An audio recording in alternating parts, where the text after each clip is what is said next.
The town had only two colors that morning, iron and milk. Iron for the sky, a slab of steel pressed low and groaning, and milk for the air turned to breath, to mist, to delicate veils of frost that laced the porch railings and the hedges. Henrietta Quill stood at her front window and watched the power lines hum under their new, glittering weight.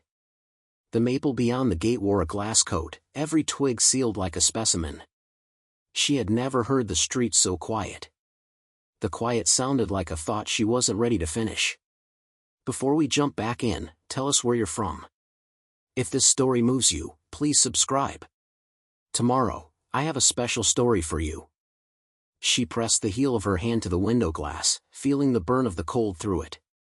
Darling, you should see this, she said out loud to the empty house, and it struck her, again, that speaking to the absence of a person was like dropping a pebble in a well with no splash.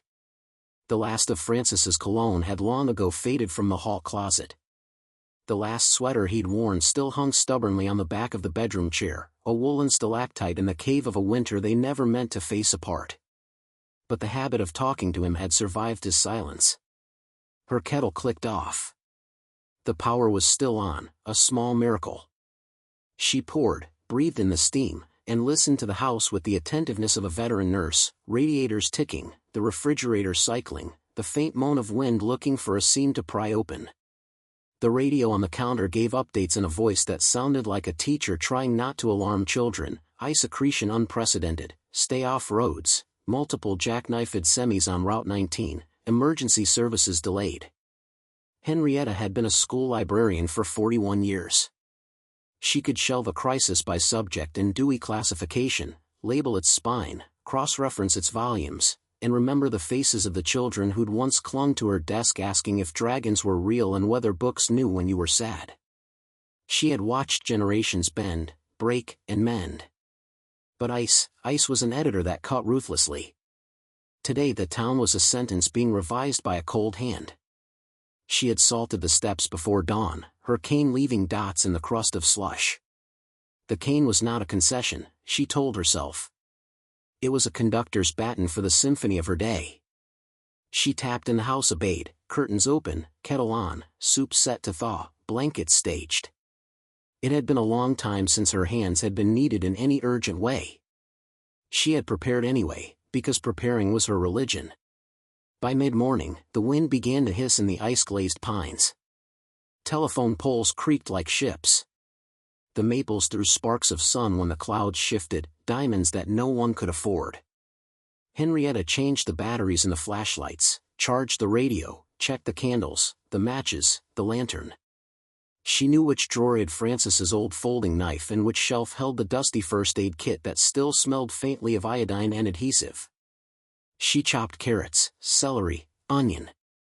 Her arthritic fingers refused to be insulted by the knife. They worked like soldiers, slow, efficient, forgiving nothing. At 10:13, the first sound broke the town's fasting silence, a motorcycle far off, an angry bee trapped in a tin. Henrietta set the knife down and turned her head toward the sound like a deer who remembered the old field. It rose, dipped, roared again, not one engine but several, each voice bruised by the cold, each timing chain protesting. She walked to the front door. She did not open it right away. She listened to herself asking a question: what kind of winter brings riders out into an ice storm? She unlatched the door and stepped onto the porch. The air was a clean blade. Her exhale became a rib in a fog. They came into view not as silhouettes of menace but as men hunched like question marks against the wind. 12 bikes, heavy, low, teeth bared, moving at a crawl. The first lamp hit the iced street and sent a shimmer up into the maple. The lead rider lifted a hand, 2 fingers, a peace sign, more habit than plea. They tried to stop, found no friction, skated sidewise. One bike fishtailed, corrected, fishtailed again. Henrietta set her cane against the railing. Her heart rate doubled but did not stutter. She had seen strangers in trouble before. She had taught 5th graders how to stop a nosebleed, an 8th grader how to breathe into a paper bag, a senior how to find herself when a panic attack bent her in half. These were men on machines, yes.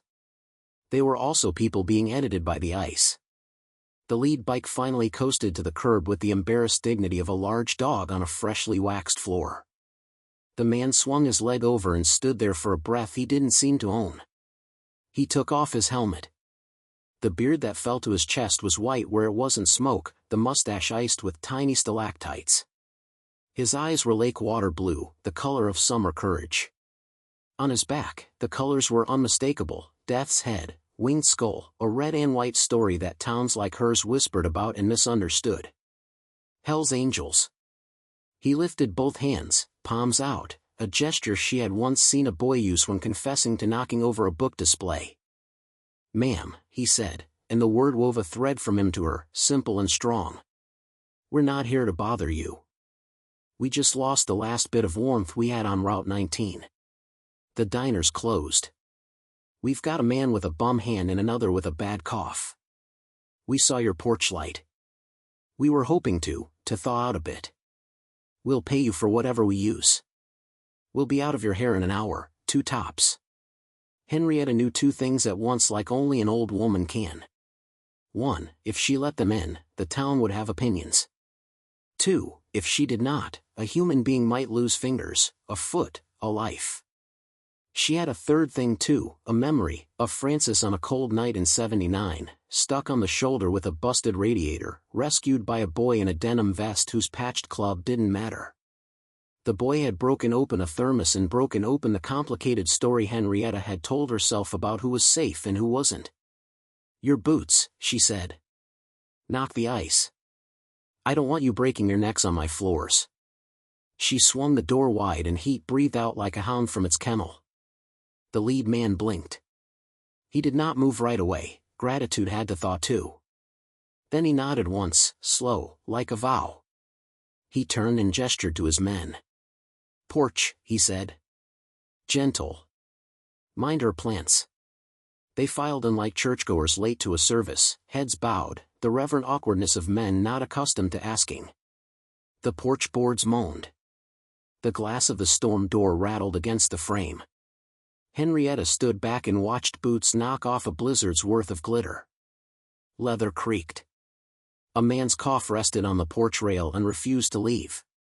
They were not all giants. One was small and fox-quick, freckles hidden under windburn. One had a stitched scar from ear to chin that gave his mouth a permanent parenthesis. Another wore his hair in a thick braid threaded with a leather tie. Patches read things like road captain, sergeant, nomad, prospect. Their breath mingled with her geranium's ghost smell and the cinnamon of the tea she'd brewed. "I'm Henrietta," she said, "because names have a way of making wolves put their ears down." "Bear," said the big man with the white beard, and the name fit like an old coat. He gestured with his chin to the man whose cough sounded carved from salt. "That's Cricket. No jokes. It stuck when he was 16 and now he'll go to his grave with it. Stitch, Lobo, Tank, Rizzo, Smoke, Tiller, Mouse, Jet, and the kid is Ivy." He said the names like a roll call at a one-room schoolhouse where every soul mattered. Henrietta stepped aside. "Kitchen's through. Hang what you can. Towels are in the hall bath. There's soup on that wants company." They spilled grateful into her little house and somehow did not overrun it. They made themselves narrower like men who had learned to move around porcelain and old ladies, and she felt a shock of tenderness at the choreography of their restraint. Mouse, who was not much larger than her largest mixing bowl, caught her eye and smiled without teeth, the way children do who don't want to frighten birds. Heat did its work quick as a good book. Color returned to fingers, to faces. Gloves were peeled, helmets set down, leather hung, steam rising from it like phantoms. The kitchen filled with the sound of utility, bowls stacked, spoons clinking, boots slid under chairs. Henrietta had to steady her own heart at the sight of 12 men sitting as if they belonged where they did not. Something in her chest felt like the first page of a story that wasn't in the catalog. "Ma'am," Cricket rasped between coughs that sounded like winter learning to speak, "you rescued us."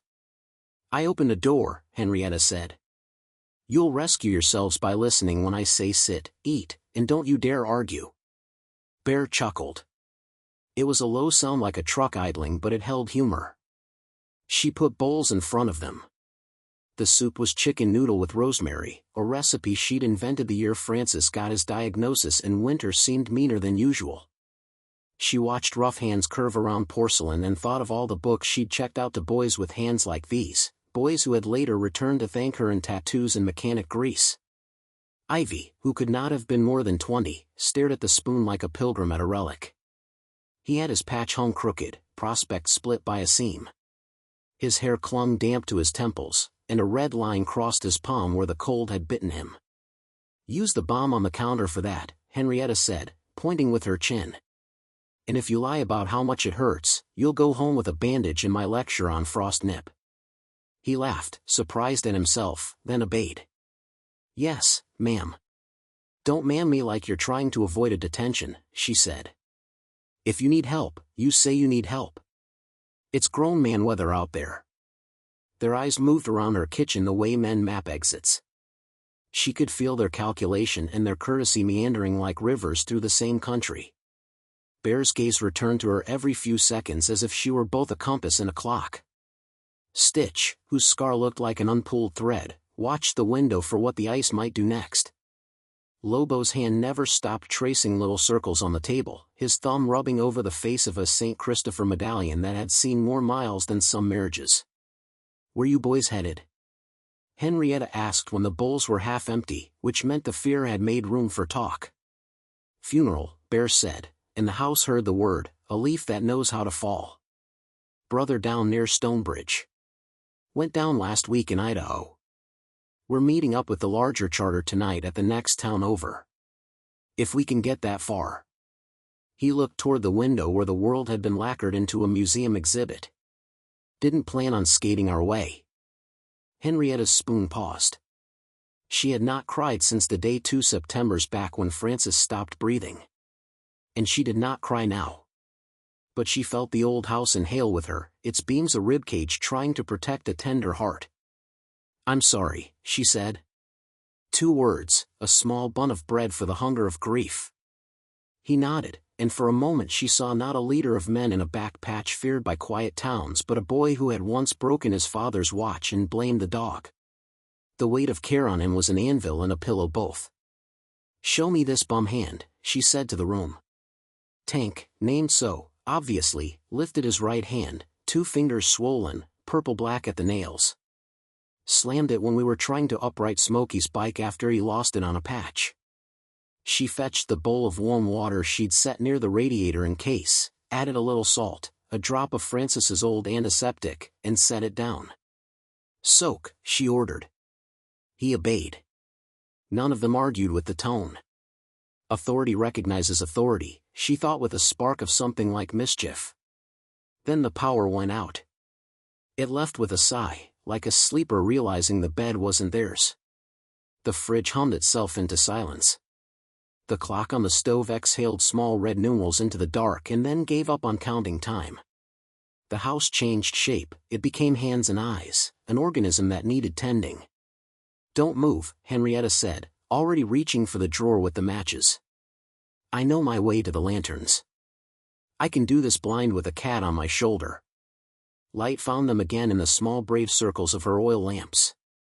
The kitchen looked like an old photograph, sepia, warm, a little out of time.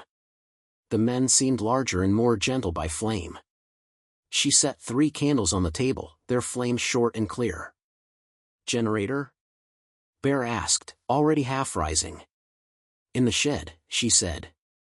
"I haven't started it since last winter." Francis was the one who could pull that cord without swearing. "I can do swearing," Bear said, and the men laughed, which was a gift. Henrietta put a hand on his forearm. The leather was cold. The muscle beneath was not. "Eat first," she said. "Then we'll go coax the old thing into remembering its use." They obeyed. It was the second time in 20 minutes that she had given orders to the Hells Angels, and it occurred to her that if God was watching he was amused. After soup came tea. They wrapped their hands around mugs as if around a sermon and listened as the house settled into its candlelit version of itself. The ice thickened outside with the noise of a million tiny glassblowers doing their work. The street had no cars now, only the occasional white puff of a braver neighbor's breath as they tested their steps and retreated. The maple wore a pawn on each branch. If the sun had been braver, the whole tree would have been a chandelier trying to decide between brilliance and collapse. Bear and Stitch followed Henrietta to the back, careful over the scatter rug that had tried to assassinate her more than once. The mudroom smelled like wool and mothballs and boot rubber. She handed Bear a key from the hook that read shed in crooked letters Francis had burned in with a woodburner the Christmas he realized he liked making labels more than making things. The shed was a hunched silhouette under a fox fur of snow. Ice had zipped its door shut. Stitch tested it with a shoulder and the ice made the sound of 1,000 glass straws breaking in unison. Bear jammed his knife under the lip, popped it, made a path with his hands. Henrietta's cane found a careful rhythm on the packed snow. Dash, dot. She had a small fleet of men around her now and a sudden feeling, shameless and ringing, of being very alive. Inside, the generator crouched like a sleeping dog. Bear pulled the cord, it bit his palm and refused. He swore in a language made mostly of vowels. Stitch found the choke, primed, coaxed, in the third pull, the fourth, the fifth, nothing. Henrietta stepped forward with the confidence of someone who'd been underestimated by machines before. She flicked the little switch Francis had labeled start with a permanent marker and patted the red housing as if encouraging it to do its tricks. "Don't humiliate me in front of company," she told it. "You know I'm the only one who cleans your filter." It started on the sixth pull. The sound was ridiculous and perfect, loud enough to scare off coyotes in Wyoming. Henrietta laughed like the kettle at full boil. Back inside, they ran one heavy-duty cord to the fridge and another to power a space heater in the front room. The living room turned into a camp with quilts for tents and boots for boulders. Mouse discovered the bookshelf and stood in front of it like a man at a buffet who had forgotten his plate. His finger drifted over spines. "You read?" Henrietta asked. He glanced back, embarrassed. "I got into it inside. Time, you know." The word inside was the kind of small word that opens to a big room, and Henrietta did not ask him how long or which cell block. She did not need to. Some Steinbeck. A fantasy one with a dragon on it. And a war memoir. "Take one," she said. "Take 3. Return them if life lets you." He chose a battered copy of East of Eden, a dog-eared paperback of The Once and Future King, and a thin war memoir by a medic who had learned how to sew men together under fire. "Good triage," she said, and Mouse Orange peeled another shy smile. They made her house into a platoon without making it into a barracks. Ivy wiped his boots before he crossed the hall. Cricket washed his cup without being told. Smoke asked if she wanted him to bring in more wood, and when she said yes, he did not just bring in wood, he made her woodpile into a precision brand advertisement for neatness. Men who are judged learn to make order. Men who ride through weather like this learn to worship warmth. Around 1 o'clock, Deputy Caleb Hargis knocked on the door like a man asking to borrow a cup of trouble. Henrietta knew that knock, the way some knocks carry a badge even before the door opens. She looked to Bear, whose face had not changed but whose body had become the idea of stillness. The house inhaled again, the ribs of its beams flexing. "You expecting company?" Bear asked quietly. "Only the kind that checks on widows," she said, and went to the door. Caleb stood there in his county parka, the sheriff's badge on a beanie pulled down over eyebrows that could lift 2 questions at once. He was 30, a boy she had once taught to read when the letters hopped for him. He'd sat in her school library and sounded out picturesque like it was a thing he could catch. She had told him then that words weren't fish you grabbed but birds you let land on your fingers. "Miss Quill," he said, and she heard the strain under the politeness like a string about to snap. "Afternoon. You doing okay? Power's out across half the grid. We're trying to get eyes on folks." Also, he looked past her into a living room where men in leather sat very carefully on quilts. "You've got warmth," Henrietta said. "I've got warmth." Caleb cleared his throat. "We've had calls. People worried. You know. For your safety." "My safety," Henrietta repeated. She let the words taste themselves in her mouth. Then she stepped aside so that he could see what she wanted him to see, a stove cold but clean, a space heater humming its small hymn, a group of men who did not leap to their feet or roll their shoulders but sat, own hands visible, shoulders lowered, looking at a woman as if she were both mother and quarterback. Bear stood then because some gestures are not about fear but respect. "Deputy," he said. Caleb nodded, not trusting Sir to find the right target. "Afternoon." "You know me, Caleb," Henrietta said, not unkindly. "Do I look afraid?" He studied her face and found the answer, which embarrassed him and relieved him both. "No, ma'am. They'll be here a few hours, maybe until evening if the roads don't forgive them. They'll help me with the generator and check on any neighbors stuck without heat. If you have a list, I'll take it." Caleb looked at Bear, who did not blink or posture. The deputy weighed duty and sense like 2 sacks of flour and decided which was heavier. "I'll bring you the list," he said. Don't let them take advantage." "Of me?" Henrietta's smile showed teeth like a retired piano shows keys. "Son, you remember who taught you to read? I can talk a stamp off an envelope." He flushed, grinned despite himself, and left. The door shut with the soft thud of a half-settled argument. Bear exhaled. "You vouch for us to your people," he said. It wasn't a question but it wasn't a boast either. "I vouch for what I see," she replied, and went to stir the pot, because for all the big talk the soup still needed stirring. In the early afternoon, the ice made its first serious bid for drama. A branch on the maple groaned, a sound like a man remembering a wrong, and then split with a gunshot crack, falling across the sidewalk and into the street with a crystalline shatter. The men were up before Henrietta could put her ladle down. Lobo and Tiller were out the door with gloves already in their hands. The branch lay like a slain dragon, 1,000 jeweled scales skittering across the asphalt. They cleared it piece by piece, the air filled with the chime of breaking ice, the fast pant of men respecting the physics of weight. "Power line." Jet called from the curb. A line drooped, sagging, thick as a wrist and twice as vengeful. Snow hissed against it. "Back," Bear said, voice like a hand on the center of everyone's chest. "Nobody touches. We call it in." Henrietta found the old landline handset, the one she kept for emergencies because storms don't care about progress, and dialed the county. Caleb answered because the county was small enough for coincidences. She told him the block, the line, the branch, the direction the wind was thinking about. He said he'd send a crew if they had one that could skate there without killing themselves.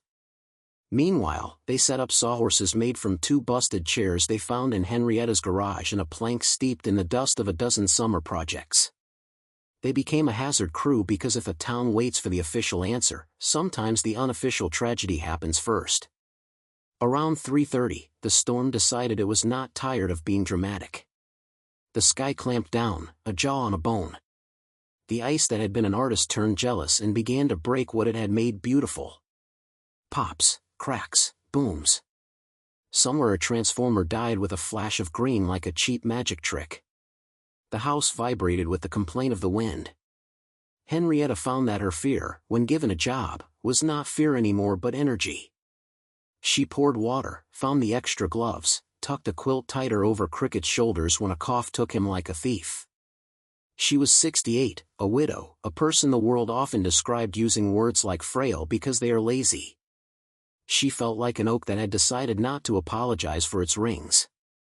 The men moved through the house with the carefulness of people who know sudden changes spook horses. They spoke in low voices that fit under doorways. In the bathroom, Ivy cleaned the slice on his palm and came out with it wrapped in gauze Henrietta had cut into strips with her kitchen scissors. She showed him how to tuck the end of the wrap so it held without tape. He looked at the neatness of it and inhaled gratitude like a cigarette he'd promised not to smoke. "Henrietta," Bear said at one point, and his voice had the shape of asking. "You got family close?" "Not blood," she said. But if I knocked on Mrs. Dwyer's door across the street and needed sugar, she would give it with a commentary. "That counts.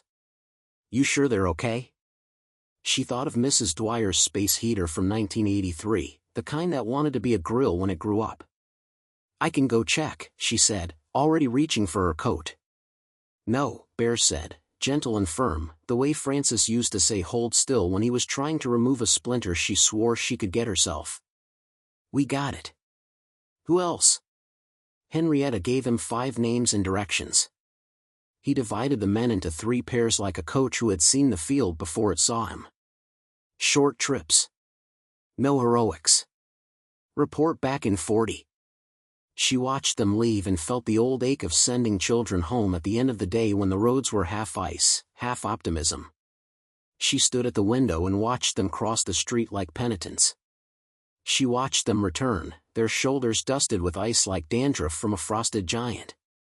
"Mrs. Dwyer's fine," Tiller reported. "Her heater is an antique but not trying to kill her. We wrapped her pipes with towels in the basement. She said you still have her Tupperware from 1998. Henrietta snorted. "She kept my Bundt pan for 11 years. She can wait 1 more week for a bowl that thinks it's immortal." The second pair, Jet and Mouse, had news that put teeth in the cold. "Yellow house on the corner?" Mr. Timmins fell. "He's okay." Wrenched his knee. "We got him onto the couch. His daughter's on her way from town with a 4-wheel drive that wants to be a canoe. We put some ice on his knee he doesn't need." "Good," Henrietta said, and something in her belly warmed that was not soup. By 4:30, the light had become whatever you call it when the sky wishes it had a lamp. Night came and not on feet but on a sled. She lit 2 more lamps, the house now an archipelago in a sea of dark.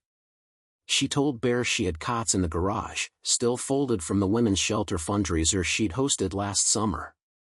He looked at her the way a man looks at a surprise on his birthday that he suspects his wife arranged without his knowing. "You planned for us before you knew we were coming." "I plan for the kind of days that don't ask permission," she said. They fetched the cots. They set them up in the living room, in the dining room, wherever a body could stretch without kicking a table. The quilt that Francis's mother had made for their wedding covered Bear's cot. Henrietta smoothed it like a peace treaty. The generator coughed and held. The space heater breathed like a small dog. The men, having eaten more soup than the pot thought was possible, began to be the kind of tired that makes even fighters soft-eyed. And then the world outside decided that looking quiet was a lie. A tree snapped in the next yard with a report that brought everyone to their feet. The sound followed by a hissing, sparking chorus. Orange flashed, a small mean light. Fire. Ice and fire are cousins when a wire falls. Hydrant? Bear said, already in his boots. "On the corner," Henrietta said. "But frozen like the rest of us." "Garden hoses?" "In the shed, stiff as rods." He nodded, didn't curse, didn't panic. "Buckets. Everything that holds water." They became a bucket brigade like a Norman Rockwell painting stung by electricity. Henrietta filled pots from the bathtub because the tub still had water like a generous aunt. The men ran in a chain from bathroom to back door to fence. The neighbor's shrub caught, then a patch of siding. The smell was an awful recipe: plastic, sap, old paint. Bear directed like a conductor, every order short, kind, exact. Cricket coughed and still carried water. Ivy moved like someone had lit a candle under him. Smoke, ironically, put out 2 spots of flame with his jacket, beating them flat. Caleb appeared again, sliding on the porch, face an essay in relief and worry. He brought with him the ridiculous, wonderful foam of a small extinguisher and the earnestness of a man who had decided the rulebook was a coat he could take off when it got wet. Between extinguishers, buckets, and the mercy of a wind that thought better of it, the fire grudgingly agreed to die. The neighbor, Mr. Timmins, hobbled onto his porch with his daughter's shoulder under him like a crutch. He raised a hand to Henrietta like a flag of thanks. She waved back, her chest hurting in a good way for the first time since the ache had become a tenant she couldn't evict. When you put out a fire together, the room you return to is different from the one you left. The air in Henrietta's living room felt earned. The men removed their jackets like knights removing armor after a joust they hadn't wanted. Caleb stood in the doorway, steam rising from his hat, and looked at them like the town might be bigger now. "Thank you," he said, to Henrietta first because she had been his librarian and saved him from confusing there, and there forever. "Thank you," he said to the men who wore patches that made other deputies stiffen. Bear nodded, then surprised everyone by holding out his hand. Caleb shook it, their grips firm without trying to break bones like boys proving their bones existed. Night had no hour hand anymore, it just unrolled. The men settled. Cricket's cough found a quieter rhythm. Ivy asked if he could borrow a pen to write something down, and Henrietta handed him a pen that had signed field trip forms and condolence cards with equal dignity. "What are you writing?" she asked, not prying but curious like a librarian cataloging a new donation. "I don't know. Something I don't want to forget about how this felt," he said, flushing. "Like maybe this is. I don't know. A sentence I want to keep." "Write it twice," she said. "Once for now and once for the day you don't remember now." He wrote. The lamp made a halo of his hair. Sometime after 9, the generator hiccuped. Stitch rose and went to pat it like a horse. "We're good," he reported, and Henrietta realized that she had given up the burden of being the only one who could hear the house breathe. The house had more ears now. It felt married, oddly, to all of them in the way that households expand and contract depending on who needs beds and mercy. Bear took the old rocking chair Francis had loved and tested it the way you test a bridge after a flood. It held. He rocked, his boots a slow pendulum. Henrietta set a mug of something hot on the side table. He looked at her with the grateful skepticism of a man who expected kindness to come with strings and was surprised to find only a knot well tied. "You ever been scared of us?" he asked eventually, the question arriving like a stray dog that might bite. "I've been scared of what people say about you," Henrietta said. "And I've been scared of the ways men try to earn their names in front of other men. But scared of feeding a cold person? No." He rocked once, twice, a sound like a boat touching dock. "We'll be gone come morning if we can. We don't bring trouble where we sleep. You brought wood, and a generator that remembers its purpose. You brought peace to Mrs. Dwyer by making her basement look competent. You brought my neighbor back from a fire that thought it was brave. If trouble comes, it will be because trouble likes to test its teeth on kindness." He lifted his mug to that, the toast of a man who understood what she'd said maybe more than she did. The house settled into the version of silence that isn't empty, breathing, snoring, the scritch of Ivy's pen, the curve of fire in the wood stove the generator didn't need to power.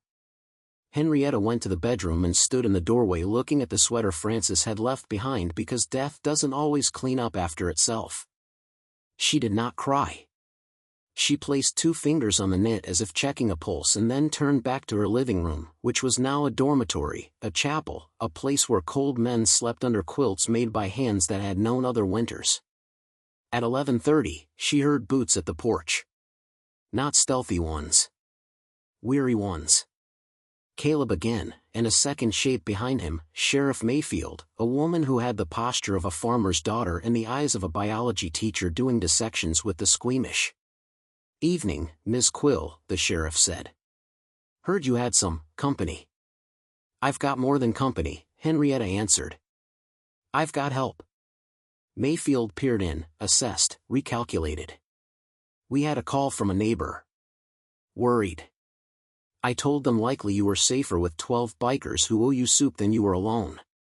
But I had to knock anyway, for the record." Henrietta liked her immediately for the tidy way she stacked honesty beside procedure. "You want coffee?" Henrietta asked. "God, yes," Mayfield said, and then added, "Yes ma'am." They stood in the kitchen like conspirators, the sheriff with both hands around a mug, Caleb fidgeting with a napkin because boys never stop needing something to fold. "Some of them," Mayfield murmured, "have records longer than the main street. And some of them have hearts larger than the church sign. People are confusing that way." "I've had students like that," Henrietta said. "I had a boy who stole library stamps like a crow steals rings, and that same boy carried old Mrs. Palmer's bags for 8 years after his mother died. If I had to choose which one he really was, I'd have to cut him into a shape that would make him bleed. The sheriff nodded. We'll keep an eye out tonight. The station's running off its own generator, but we're thin. If anything goes sideways.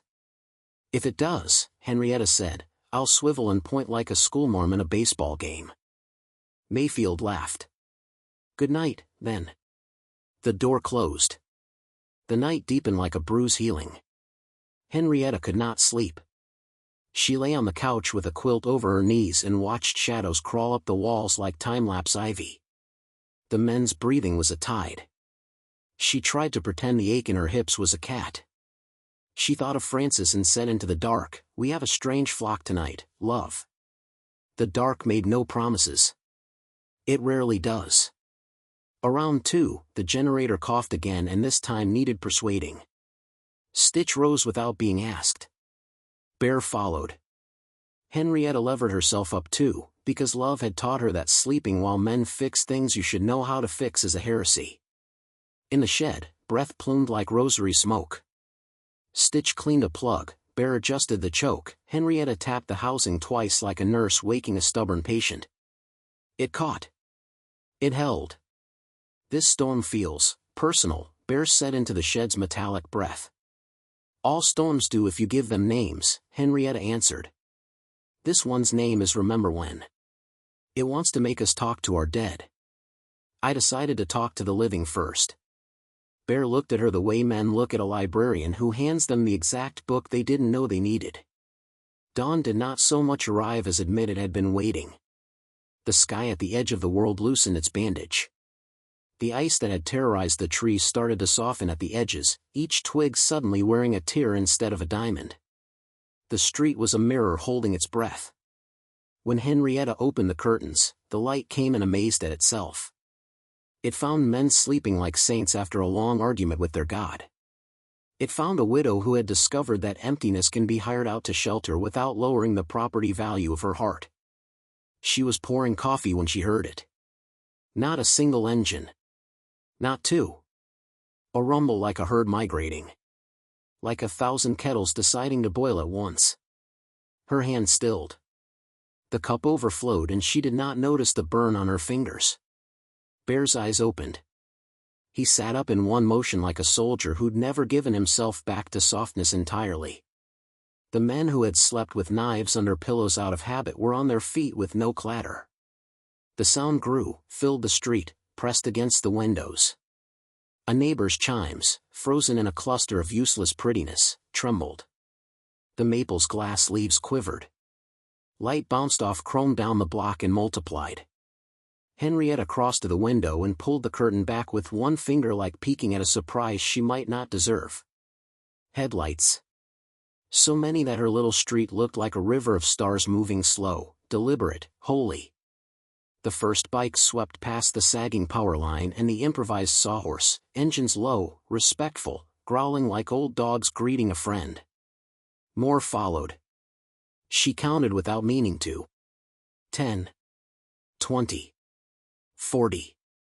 Her mouth shaped numbers and then gave up.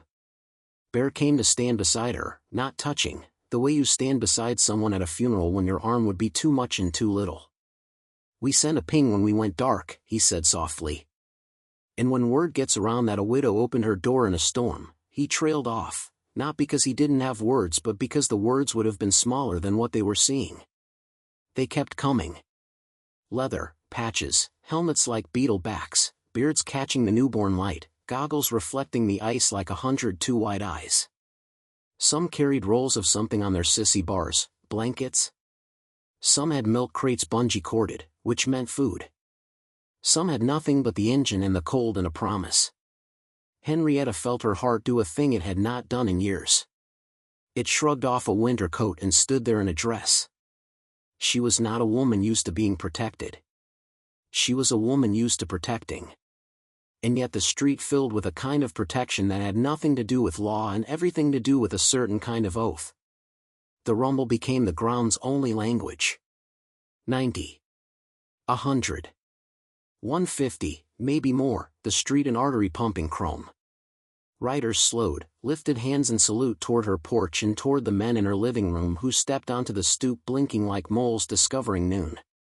"Henrietta," Ivy said from behind her, the pen marks on his fingers smudged by sleep. "Is this, for us?" "For all of us," she whispered, and then the lead of the new wave pulled up at her curb and killed his engine. The silence that followed was not silence at all. It was the sound of 150 heartbeats deciding what to do next. A boot hit the ground. A visor lifted. A face looked up at Henrietta with a careful expression she could not read yet, respect, apology, determination braided together. "Morning, ma'am," he said, the words pluming white. "We heard what you did." He turned his head, shouted to the rows behind him. "Present." One by one, gloved hands lifted. She did not know why her eyes burned. She did not know why her knees felt young. She only knew that the street could not possibly hold all the engines and gratitude aimed like sunlight at her little porch. Then, over the roar that had fallen to a hum, another engine grew, deeper, official. Caleb's cruiser. Behind it, a county plow nosing through like a cow through tall grass. Behind that, a black SUV with tinted windows that did not belong to anyone she knew. It rolled to a stop like a quiet question. The door opened and a man in a suit stepped out into the world's brightest cold with a folder under his arm, his shoes ridiculous on ice, his face the curious, careful face of someone who brings news into houses like hers. Henrietta's hand found the doorknob and held it the way you hold the edge of a page you are afraid to turn but cannot bear not to.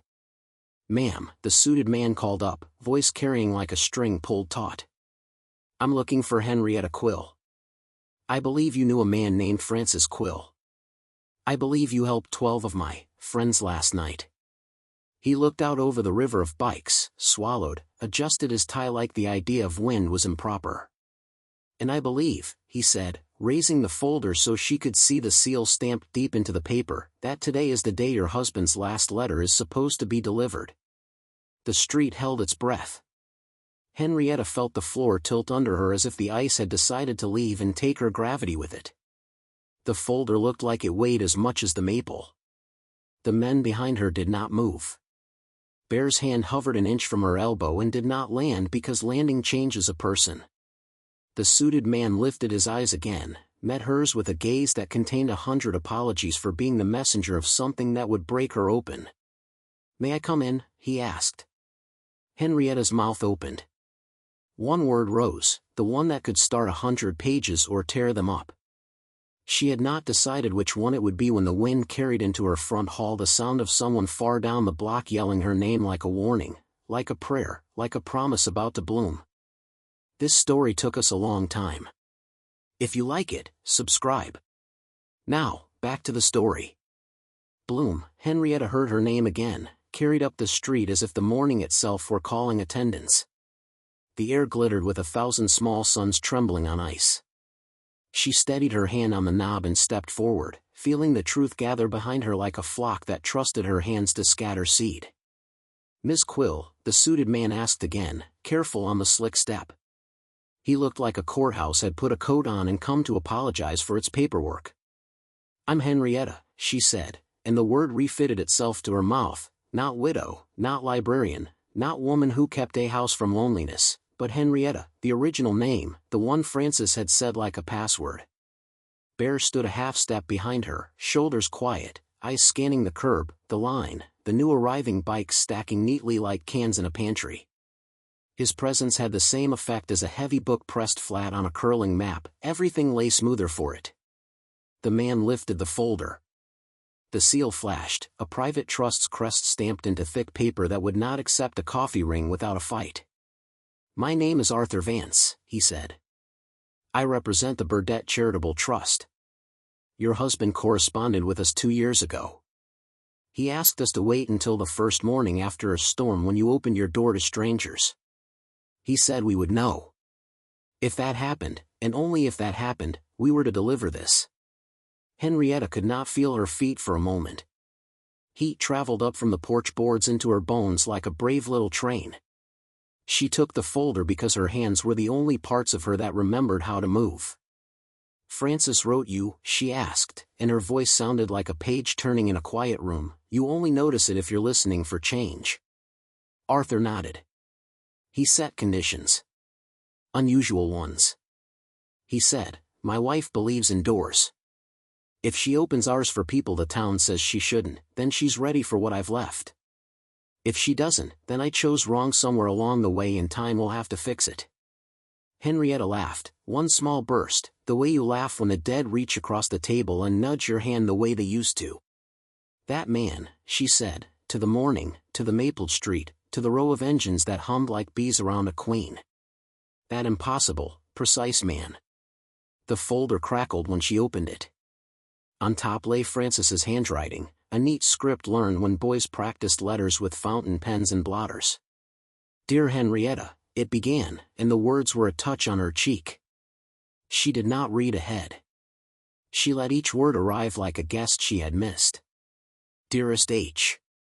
If you are holding this, it means you open the door. I knew you would. You have always been braver than people know, even than I knew at first. You taught me that rescue is not always a siren, sometimes it's a kettle in the sentence, take off your boots. I wanted to leave you more than an absence. I wanted to leave you a room opening into rooms. So I did what librarians do, I organized a future. Under the letter lay documents, trust papers, a deed stamped with the county's tired blue ink, a bank certificate that looked at once glamorous and entirely practical. Arthur spoke while she turned pages, not intruding, just laying a gloss on what the ink had already promised. He converted his pension into a charitable remainder trust. It pays you a lifetime income, indexed, conservative, designed not to scare you when the market does its tricks. He purchased the vacant lot that abuts your backyard, the old Sinclair parcel, and placed a condition on it that made our lawyers swear and then smile. He wanted a shop and a reading room built there. He named it the Warm House. Henrietta's breath struck a step in her throat and rested there, unwilling to go up or down. A shop, she repeated. A repair shop, Arthur said. For bikes, lawnmowers, chairs, anything with screws that can be taught to behave. He wrote, make sure there are benches and good light and a shelf of manuals and a drawer of cookies. Make sure there's a side room with books people aren't afraid to touch. Make sure any man who ever rode farther than his father knows he can bring his hands here and leave with them steadier. He wanted it named after you. We negotiated that down to Henrietta's Warm House because the board insists on pattern language. Henrietta lowered the papers and raised her face to the cold. She did not cry. She let the sting in her eyes be what it was, winter congratulating her on enduring. Bear cleared his throat softly. That why he knew us? She looked over her shoulder at him. Francis used to carry a small socket set in his trunk and look for trouble on purpose, she said. Trouble that looked like a woman with a hood up or a teenage boy trying to fix a thing with his teeth. He came home smelling like gas and mercy. I didn't know he'd written letters to trusts. Arthur extended another envelope. He wrote to a club, too. Not your club. But the kind of men who share roads and favors with yours. He glanced toward the line of bikes, toward Bear's steady stance, toward the river of leather and chrome that had made a cul-de-sac into a small nation. I think word travels where it needs to. The county plow grumbled, its blade throwing a rooster tail of salted slush like a mean peacock. Sheriff Mayfield stepped from her cruiser with the slow care of someone who knows ice has a sense of humor. Caleb followed, carrying a box labeled hot cups as if the label itself could add degrees. Neighbors were appearing now, faces at windows, someone in a bathrobe holding a phone up like a periscope, Mrs. Dwyer in a coat that had so many floral patterns it looked like spring had lain down to nap on her shoulders. Mayfield took in the scene in one theater blink, bikes lining the block like stitch marks on a wound pulling itself closed, a suited man on a porch handing a widow a future, a town trying to decide which story to tell about itself. She tipped her hat toward Henrietta. You need the street cleared to receive any more miracles? Henrietta found her voice again. We might need a folding table. And some extension cords when the county forgives itself for the electricity. Mayfield looked at Bear. Your people know how to run a warming station. Bear's mouth twitched. We can make a church out of a ditch if we have to. Good, Mayfield said. She pointed to Caleb. Coordinate. And for once, break a rule if it keeps a person from breaking. Caleb beamed like a boy told to run in a hallway. The street shifted. Engines cut. Boots found purchase. Men took off helmets and became faces. Ivy jogged down the steps and slid the last two like a kid who didn't know fear had opinions. He grabbed the box from Caleb, blushed, and remembered to say thank you with the sincerity of someone who recognized an ally when he saw one. Henrietta turned back to Arthur's letter and found Francis again, stubborn and specific. There is a key in the blue sugar canister. You always hid Christmas money there. I am only borrowing your method. The key opens the green locker in the garage. Inside are diagrams. Don't panic. They are not for you to obey but for you to admire. The warm house, if it exists, should be a place where men who are tired of being only what their records say can be apprentices to kindness, and where women who are tired of being told to sit in the gallery can pick up a torque wrench and be loud about it. I have left enough to start. You will need hands to finish. I suspect you have just invited 12 of them. Henrietta smiled a small, private smile and lifted her head to the 12 who had already become more than numbers. Boys, she said, and the word did not insult, it baptized. Who here can read a diagram without pretending they can if they can't? Mouse raised his hand immediately. Stitch after him. Smoke with a shrug that confessed and boasted at once. Good, she said. When the street stops acting like a skating rink, we're going to walk out back and open a green locker. But first, neighbors. She took the steps down to the walk with a care that only looked delicate. Tanks of coffee appeared from somewhere, maybe the plow's cab, maybe a church van that had materialized like a benevolent ghost. The men formed lines without being told because roads teach choreography. Cups passed hand to hand. Someone set a camp stove on a milk crate and warmed broth that tasted like forgiveness. A woman with a pushchair offered muffins that looked like they had been baked before dawn by a person who bakes when anxiety wants to build furniture. News spreads fastest when it rides a good story. By 10, the street had more people in hats than the church on Christmas. They came not to gawk but to offer, to ask, to stand near a feeling that felt better than the other news they'd carried lately. A man Henrietta knew only as the pharmacist who never rushed anyone arrived with a box of inhalers and said for whoever's coughing, and Cricket wept once into his sleeve where no one could see and then didn't cough for 20 minutes. Sheriff Mayfield posted tape near the drooping line and set a car at either end of the block with lights turning slow and non-threatening. The county crew in orange did a ballet with ladders and caution and finally took the wire down so that fear could stop staring at it. When they cheered, it wasn't for electricity, it was for the idea that sometimes dangers leave. In the lull that follows a crisis's first verse, towns and men ask who they are when they're not putting out an obvious flame. Bear drifted to the porch where Henrietta stood with Arthur. He touched the folder with one knuckle as if confirming it was an object in the world and not a hallucination conjured by a night of oil lamps and soup. You going to build it? He asked.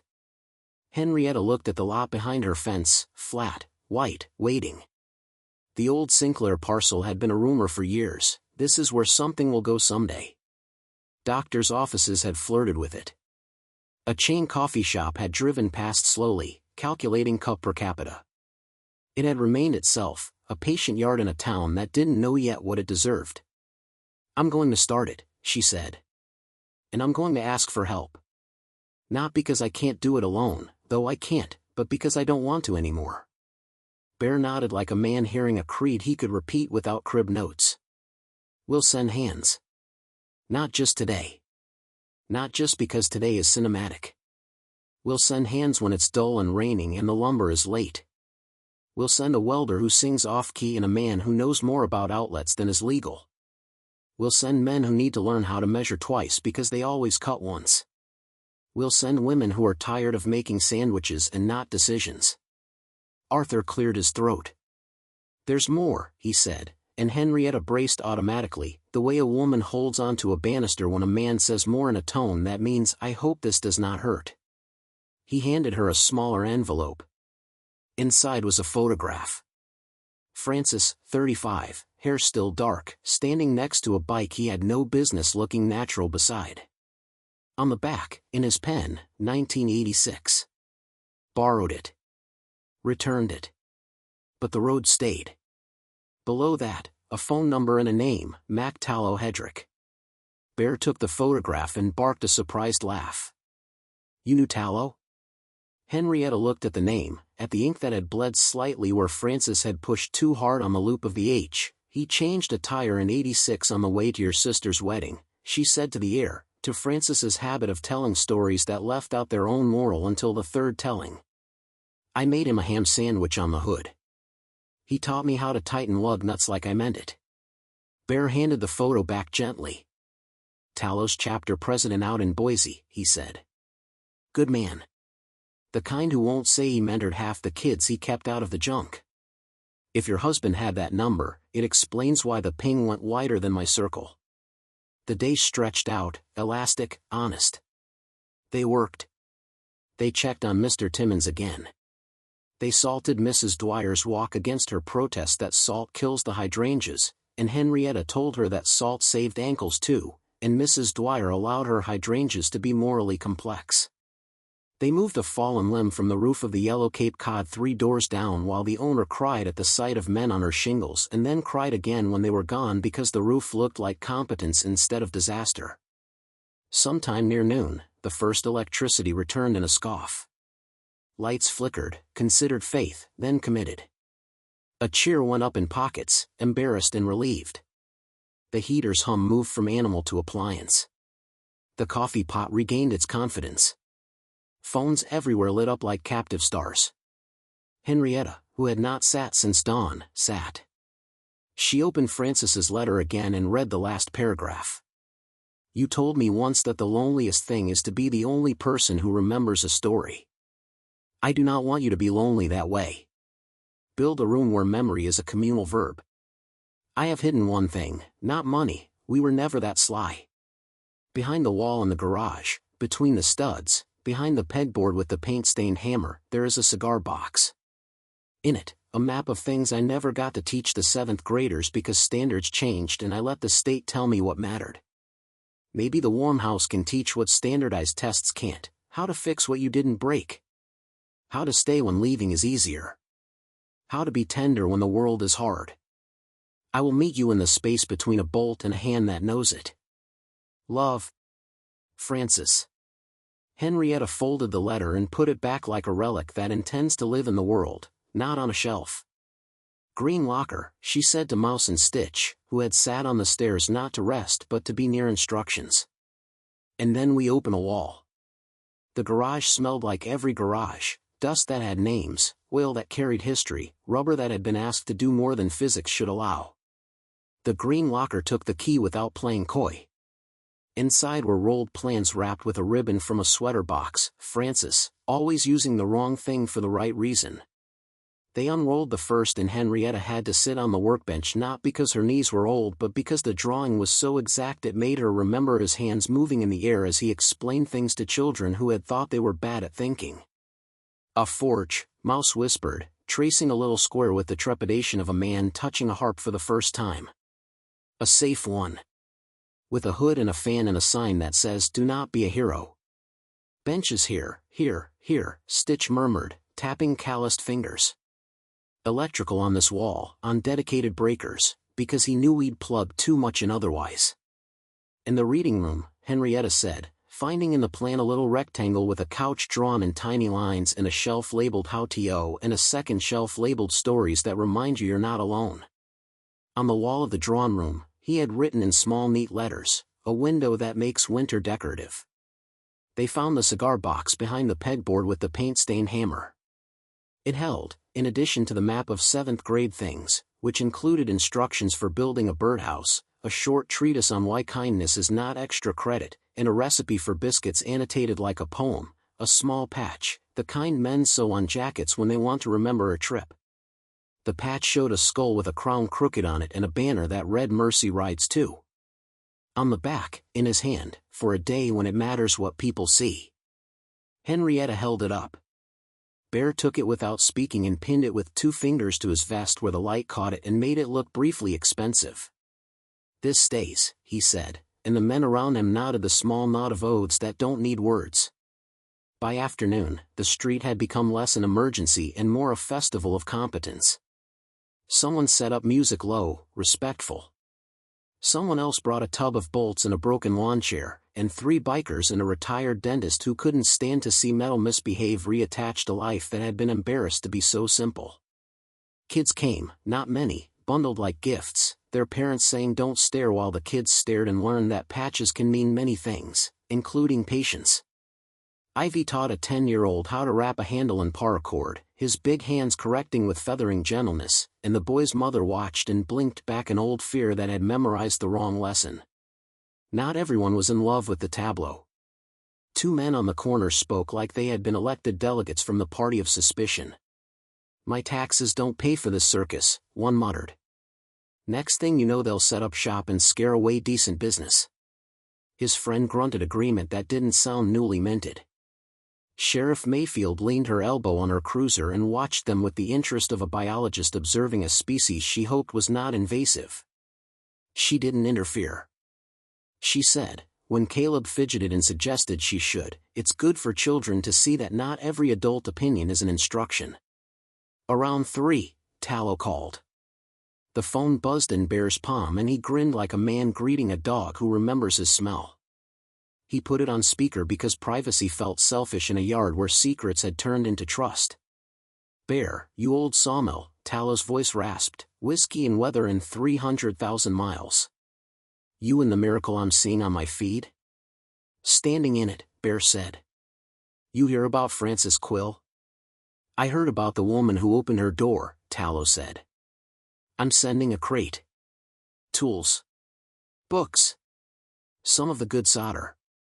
And that welding mask that makes everyone look better looking. You tell Ms. Quill she's family." Henrietta took the phone like a baton in a relay. "I'm Henrietta," she said. "Thank you for teaching my husband to like the road." Tallow laughed. "Road likes people like him back. You tell that road I said to mind you. You're building something. I can hear the construction dust in your vowels." They hung up to the sound of men who measure time and mileage cheering a man in Boise as if he were standing at the curb. The sun did what winter suns do, it announced departure before anyone was ready. Long blue shadows laid themselves across the block like quiet relatives, patient and slightly judgy. The temperature fell a wrong. The plow came by again, scattering the street like a dog worried a neat yard was a sign of weakness. People filtered away, warmed enough to make better choices about blankets and batteries at home. The bikers stayed and made the street look like a guard's camp around a queen's carriage. Arthur Vance, having done more than most polite men would do in a day, stood at the bottom step with his hands in his pockets like a boy not sure if he can ask for a second cookie. "There's one last item, Miss Quill," he said. "We can delay if it's too much for one morning." Henrietta shook her head. "Today has a shape. Let's not make grief do overtime tomorrow." Arthur handed her a small box, velvet, black, old-fashioned. Inside lay Frances's wedding band. She had given it to the funeral home and later forgotten to ask what had become of it. Grief loses buttons and then forgets which holes were ever there. Tucked under the ring was a note on an index card: "If you ever meet a day that feels like our vows, put this on." She slid it onto a chain and fastened the chain around her neck. The metal was warm almost instantly. The weight was not weight at all but ballast. The work of the day had been large and public. Evening asked for something smaller that would refuse to be less sacred for being intimate. Henrietta brewed tea. She set the old china cups, the ones she saved for women who needed to feel looked at and men who had never been given something that could chip. She poured for Bear, for Cricket, for Stitch, for Ivy. The lamplight pulled everyone into a circle that felt like a conclusion pretending not to be. "Stay," she said, before any of them could thank her in a way that would threaten to end the scene with too much tidy. "Not forever. For supper. For the reading of a diagram by the fire. For hearing what a 7th grade map of kindness sounds like when a woman reads it aloud." They stayed. They ate bread broiled with cheese and mustard because winter asks for peasant food and peasant food is holy. They passed a diagram around as if it were a baby and they were all godparents ready to promise things they might actually be able to deliver. They listened to Henrietta read Francis's list of things he meant to teach: how to coil a rope, how to listen to a man who is angry without picking up his anger like a parcel with your own name on it, how to check the oil and the empathy in the same afternoon, how not to be bored with someone else's story. Cricket leaned his head back on the couch and coughed less than he had in 2 days. Mouse moved his lips over a sentence from East of Eden like he was tasting it and then read it aloud, and suddenly men in leather were arguing, softly, about whether a single word changed a man's fate. Ivy unfolded the page he'd written that morning and, when Henrietta asked, read, cheeks pinking, "Today I felt like I was in a story and not a headline. I want more days like that." And no one laughed. They hummed a small approval as if he'd struck a tuning fork that found the key for the room. Outside, the line of bikes glinted under a moon that had decided to be generous. Sheriff Mayfield did a last pass, tipped 2 fingers at Bear, and said, "If your men park overnight, I'll have the county pretend not to see. In the morning, we make it all legal again." "Sheriff," Bear said, "you could have made this hard." She shrugged. "I used to be a science teacher. I learned not to argue with good experiments in the wild." When midnight nudged the window, the men unrolled cots again without making the room look like a hostel. A storm can force strangers together, it cannot force tenderness. That had to be chosen. It had been chosen all day long. Henrietta did not sleep yet. She stood in the doorway of the spare room where Francis's sweater still hung on a chair and spoke to him the way farmers speak to a field they are about to plant. "I see you," she said. "And I see what you're asking. I'm going to do it, you mule of a man." He did not answer, because the dead only speak in outcomes. But the quiet felt like agreement. Dawn again. A different dawn, fewer sirens in it. The ice had let go its grudge, branches shook themselves like wet dogs and stood up brave. The street was a graph of yesterday's kindness, footprints like data points. Henrietta dressed in jeans she wore for painting and a sweater that could forgive a nail snag. When she opened the front door, the air smelled like new paper. Bear was already on the porch, coffee in hand, watching the block with the affection of a man saying goodbye. The big group had to move on, funeral miles didn't stack themselves. Engines coughed awake one by one, polite, reluctant. Men strapped helmets. They buttoned their thanks up because too many words can make a thing wobble. "Before you go," Henrietta said, and the porch became a stage because a woman with a clipboard had stepped onto it. "I have a schedule for volunteer days, a list of tools we don't have, and a menu plan for the first 3 Saturdays. I will not waste your time. But I will use it." Bear laughed, the sound of a man watching a general unfold a map. "Yes, ma'am." He took her list and tucked it into a pocket where she suspected it would not be lost even in rain. He turned to his men. "Line up," he said, and they did, 2 columns, the way children line up out of habit and respect for the person who taught them that lining up means something good is next. They mounted. They saluted the porch, and not because the porch was old but because the woman on it had made it a pulpit.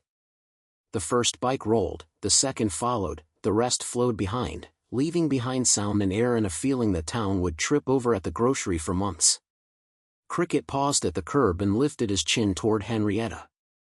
She lifted her chin back, the international sign for "I will check whether you are breathing later by text if I have to ask a teenager to teach me how."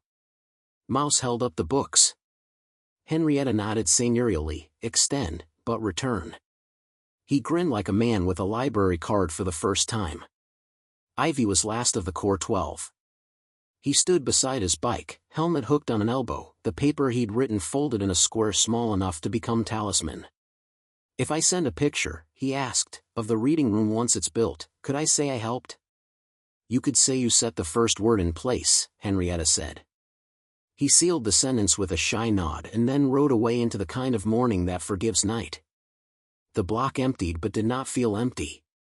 A few bikes remained, Bears, Stitches, Smokes, men who would accompany the trust lawyer back to his rental so that no black SUV with a good insurance policy would forget physics. Sheriff Mayfield rolled forward and stopped, window down, elbow out, the posture of a neighbor with a badge. "You going to need permits," she said to Henrietta, dry and loyal. "But we will not weaponize the clipboard. We will make the process a civics lesson instead of an obstacle course." Henrietta smiled.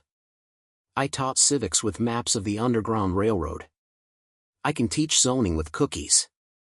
"Good," said the sheriff. "Because Mr. Henderson from the Chamber of Commerce will come by with his cautious eyebrows. I will remind him what eyebrows are for." He came. He lifted his eyebrows. He tried to frown responsibility. He found himself an hour later carrying 2x4s into a garage because responsibility sometimes looks like sweat. The next days braided themselves into a rope. The town woke to work crews that did not need to be paid to care. Men on bikes came in smaller groups now, not a procession, just the ordinary traffic of allegiance.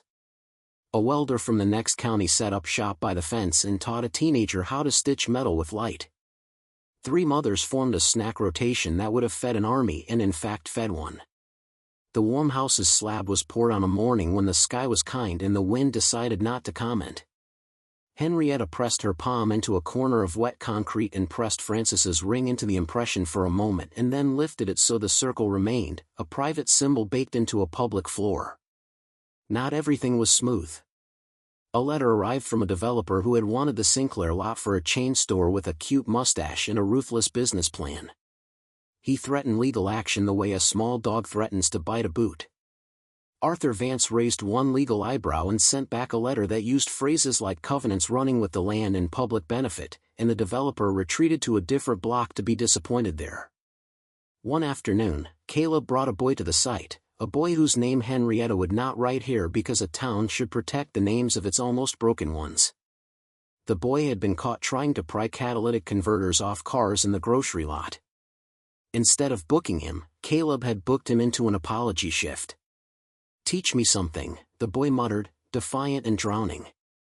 Henrietta handed him a broom. "This is not a punishment. This is a way to see the floor you're standing on." She stood with him while he swept, and when his hands found the rhythm, she swapped the broom for a wrench and asked him to hold a bolt steady while Mouse tightened the other end. No lecture did what that bolt did. The boy came back the next day without the sheriff. The reading room rose first, walls, windows, shelves. Books arrived from everywhere like birds drawn to a new pond. Not just manuals. Memoirs.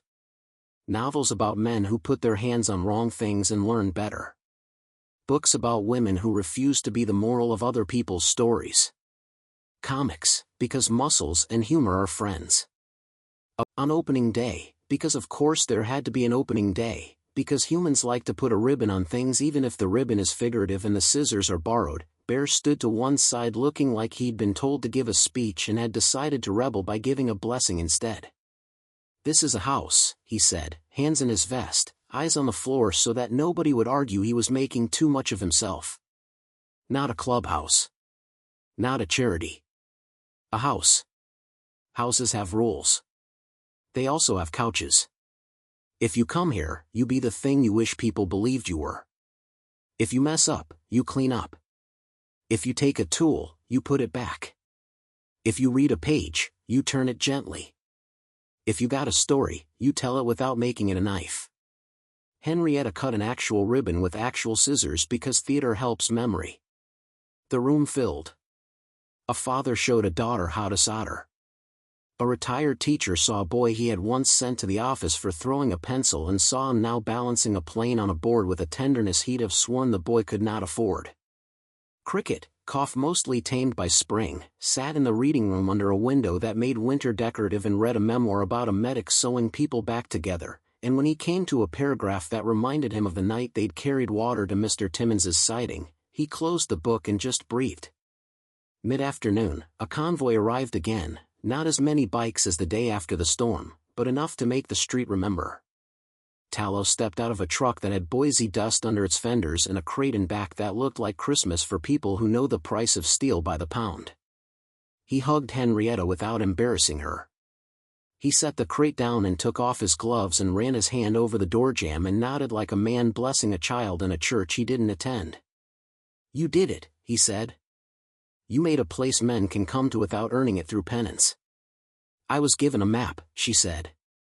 "I followed it with stubbornness." Somewhere in the middle of the opening, between the third pot of coffee and the moment Ivy pressed his first completed knife handle into the palm of a man whose hands had known only breaking, Arthur Vance materialized again, paperwork tucked under his arm like a rare bird he was pretending was ordinary.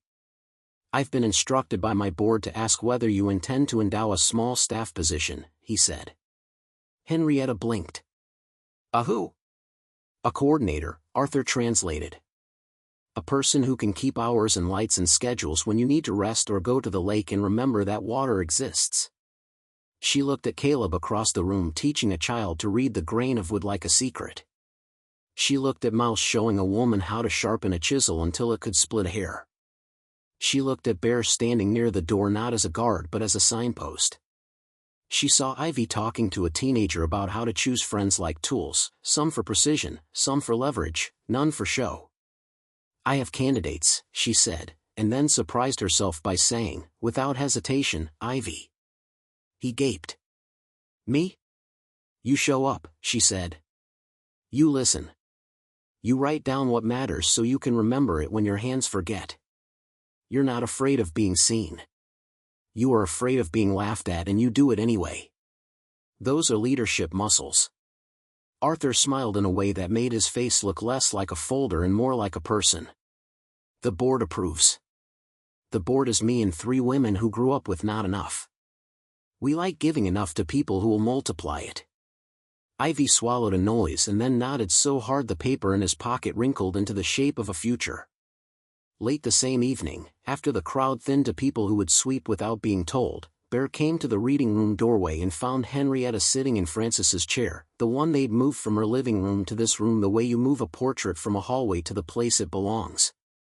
"You tired?" he asked.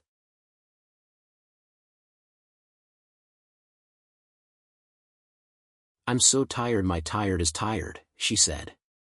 "And I have not been this awake since my wedding." He nodded and stood a respectful distance, hat in hand in a room with no hat rules. "You changed the story the town tells about us," he said. "You didn't do it by arguing. You did it by setting a table and making the argument irrelevant." "I changed the story I told about you," she said. "And about myself. I thought I was past first chapters." Bear looked at the window and at the moon in it and at the reflection of a woman by a lamp. "First chapters keep happening if you keep opening doors." They stood there in the hum of a new place. Outside, 2 bikes left, Cricket and Mouse heading for the motel on the edge of town because the day had been longer than their ability to pretend they were invincible. Inside, Ivy turned off lights in the order Henrietta had taught him, reading room last. Stitch locked the tool cage and then unlocked it again because a man came in with a broken snowblower handle and shame, and Stitch had learned that shame is not a good padlock. Henrietta took down a book and opened it not to the first page but to the middle where the story had already proven it could carry itself. She read aloud one sentence. Then she closed it and let the sentence breathe on its own. The next week scattered and returned like sparrows. The warm house became less a miracle and more an address. Word routes adjusted. The woman with the floral coat sent men with leaky basements. The suspicious corner men stopped muttering long enough to borrow a clamp and return it on time. A boy who had never been told he was good at anything installed an outlet and then installed 4 more because competence grows like vines when you string line for it to climb. Spring came pretending to be small and then proving itself intolerably exuberant. The maple shook out new leaves like a dog forgetting a bath. The line where the power had once hung menacing became an ordinary horizon. People began to forget the exact number of bikes that had filled the street that morning, and that was fine. Numbers don't carry warmth, stories do. On a bright Saturday, the club returned in numbers, not 150, but enough to make the air vibrate. They came not because of a funeral or a storm but because of a calendar, the dedication of a small brass plaque at the door that said in letters no one would bother to polish, "Henrietta's warm house, for the work of hands and hearts." Below that, smaller, "Francis, who knew roads have doors." Henrietta touched the plaque and then touched her necklace where the ring lay like a coin on a string. "You brought me a storm," she whispered to Francis. "I brought you a house." The ceremony refused to become solemn. It became what it should be, noisy, hungry, full of small failures that meant people were trying things they hadn't before. A woman burned a batch of cookies and everyone ate them anyway because sugar and intention can hide a multitude of sins. A man tried to plane against the grain and had to stop and laugh and start again in front of witnesses. Caleb mispronounced a word in his speech about civic pride and did not die of it, and the town learned that you can live through pronouncing a silent letter. When the sun slipped behind the library across the street and left the warm house in the kind of light painters pretend they know how to mix, Bear stepped close to Henrietta one last time before his group rode west to make a different promise come true. "If you ever need us," he said, "do what you did last time. Turn on the porch light. Open the door. We watch for that kind of signal. We like signals that don't waste batteries." "I will," she said. "But I think you'll be here without me needing to be brave." He looked out at the room where Ivy was showing a boy how to clamp a miter and Smoke was explaining to Mrs. Dwyer why you cannot use duct tape as theology. "Yeah," he said. "Yeah, I think we will." They left in pairs, respectfully. The town went back to its ordinary, which had been permanently altered by one woman's version of ordinary. The maple leafed up. Kids learn that engines are not magic and neither is kindness, but both feel like it when you don't know how they work. The suspicious men on the corner stopped showing up because what were they going to do, heckle a bake sale that made carburetors purr? On the first anniversary of the storm, the club returned in force. Not for show. For maintenance. The kind of maintenance that keeps roofs from making emergencies later. They fixed a gutter. They replaced filters. They rotated tires for free for a line of widows and widowers who had thought the world might not remember them after the casseroles ended. They did it in shirts that read "Mercy Rides Too," and when people asked, they pointed to the patch on Bear's vest, Francis's patch, and said, "That's our dress code." That evening, after the last socket wrench rang back into its drawer and the last cookie tin was licked clean, Henrietta stood in the doorway and looked at the room she had built with grief, letter, storm, and a stubborn refusal to make fear the doorman. She spoke aloud because she had learned that the world listens when words are used with intention. "Thank you for coming," she said, "to the men who stayed, to the men who left, to the women who made coffee, to the boys who learned to hold a bolt instead of a grudge, to the girls who took home books about queens who weren't waiting. Thank you for making the ending look like a beginning." Outside, a bike started, then another. The sound rolled down the block, familiar now, not a threat but a punctuation mark. Engines dwindled. The porch light stayed on, not as a beacon, but as a habit. Henrietta closed the door softly and leaned her forehead against the wood. She felt the house's heartbeat and hers meet in the grain. She lifted the chain and tucked Francis's ring into her collarbone hollow like a prayer that had learned to be a promise. Tomorrow there would be a broken hinge, a boy who wanted to return a book late and apologize, a letter from a woman in another town asking how to start a warm house in a place where people currently only know cold. Tomorrow there would be pancakes for volunteers and an argument about whether Philip's head screws were a conspiracy against Joy. Tomorrow there would be tired feet and full hearts and a clipboard with boxes checked in a teacher's careful hand. Tomorrow there would be doors. She turned off the reading room light last. The window made night decorative. The maples outside held shadows like the chiaroscuro of a future in which she would never again be the only person remembering the story. 2 more great stories are next. Don't miss them. Subscribe and turn on notifications.